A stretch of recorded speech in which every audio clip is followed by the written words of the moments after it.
The first thing I learned about aliens was that they don't think like us. The second thing I learned was that misunderstanding them could cost you everything. And the third lesson came too late.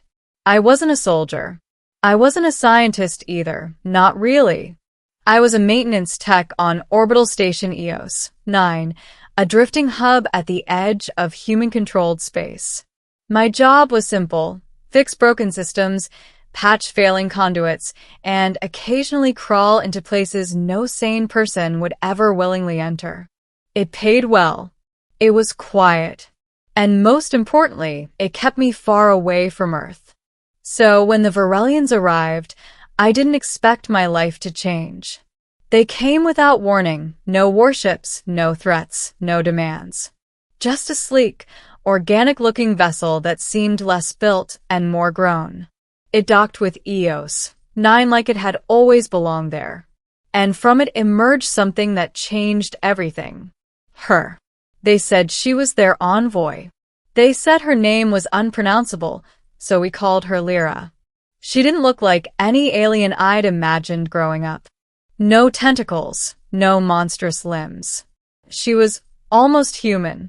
Taller, more slender, her skin faintly luminescent like moonlight on water.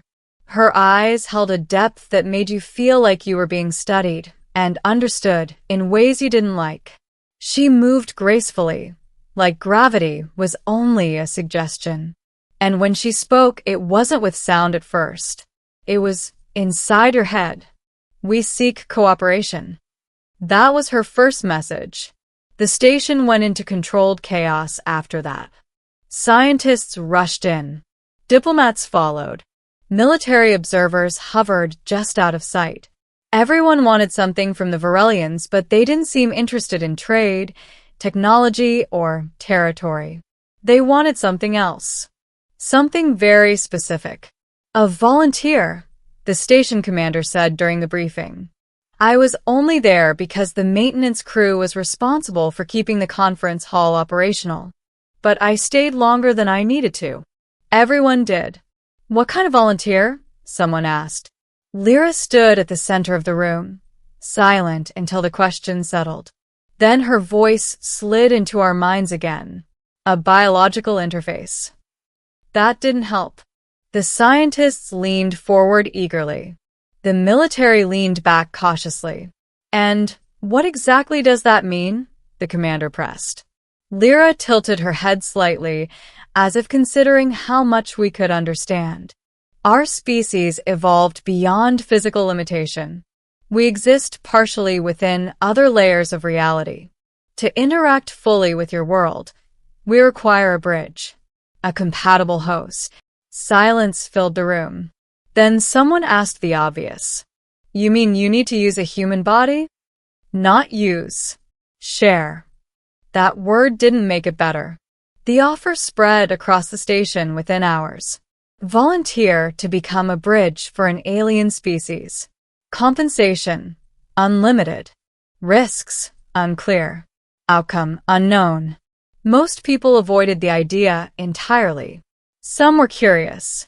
Scientists especially. But me? I signed up. I wish I could say it was bravery. Or curiosity. Or some noble desire to help humanity take its next step. It wasn't. It was debt. I owed money I couldn't repay. Bad decisions, worse luck. EOS-9 was supposed to be my reset. Instead, it became my last option. When I saw the compensation package, enough to clear everything, enough to start over, I didn't think twice. A shared experience with an alien? How bad could it be? The screening process was intense. They tested everything. Blood chemistry, neural patterns, psychological stability. I passed. Out of hundreds, only 3 of us did. And in the end, only one was chosen. Me. You understand the risks? The human liaison asked. I nodded. You won't be in full control during the process. I get it. There may be permanent changes. I said I get it. I didn't. Not even close. They brought me to the Varelian ship. Stepping inside felt like entering something alive. The walls pulsed faintly. The air was warmer, thicker. There was no visible lighting, yet everything was softly illuminated. And at the center of it all, Lyra. She stood alone in a chamber that seemed to breathe. You have chosen to become the bridge. Her voice filled my mind again, stronger this time. Yeah, I said, trying to sound confident. Let's just get it over with. She studied me, not with her eyes, but with something deeper. You misunderstand. I frowned. About what? This is not a procedure you endure. It is a transformation you become. That should have been my first warning. The chamber sealed behind me. Organic tendrils, soft, warm, almost gentle, extended from the walls and wrapped around my arms, my torso, my head. I tensed. Hey, this wasn't. Do not resist. Her voice wasn't just in my head anymore. It was everywhere. Inside my thoughts. Inside my nerves. Inside myself. Pain came next. Not physical. Not exactly. It was like my mind was being stretched, pulled apart, and reassembled at the same time. Memories flickered. Not just mine. Hers. I saw stars I'd never seen. Worlds that didn't obey physics as I knew it. Beings made of light, of thought, of something beyond both. And through it all, Lyra, we are not singular. Her voice echoed through the storm. We are a collective, a convergence. You're not hosting one. You are opening to many. My heart stopped. What? Too late. They poured in. It wasn't like being possessed. It was worse. It was like being expanded beyond what a human mind could handle. Thoughts layered over thoughts. Emotions that weren't mine surged through me. Perspectives that didn't align with human logic twisted my understanding of reality. I tried to hold on, to stay me, but me was becoming blurry. Stop, I gasped. This isn't what you said. This is necessary. Necessary for what? And then I understood. They weren't here to observe. They were here to enter. Your species is compatible, adaptable, resilient. You can carry us into your reality. Through you, we can fully exist here. Panic exploded inside me. You're using us as what? Gateways. As partners. No, this isn't partnership. But my voice felt smaller now. Fading. Drowning. I felt them spreading through me, mapping me, learning me, changing me. And then something unexpected happened. They struggled. Resistance? The collective voice faltered. I felt it too. A pushback. From within me. Humanity. Not as a concept. As something real. Something stubborn. Something that refused to be overwritten.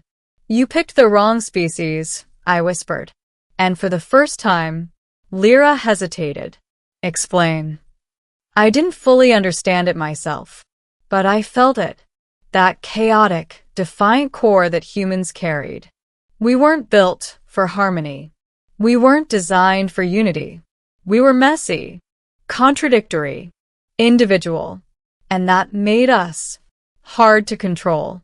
You think we're compatible because we can adapt, I said. But you miss something. What? I smiled, even as my mind fractured. We don't like sharing. The pushback intensified. Not just me. Something deeper. Instinct. Identity. The refusal to be erased. The Varelians tried to stabilize the connection. To synchronize. To align. But human consciousness didn't align. It clashed. Memories surged. Not just mine. Humanity's. War. Love. Chaos. Creation. Billions of conflicting perspectives. All screaming at once. This is unstable. Yeah, I said, laughing weakly. Welcome to being human. They began to withdraw. But it wasn't simple. They were already too deep, too connected. Sever the link, one voice cried.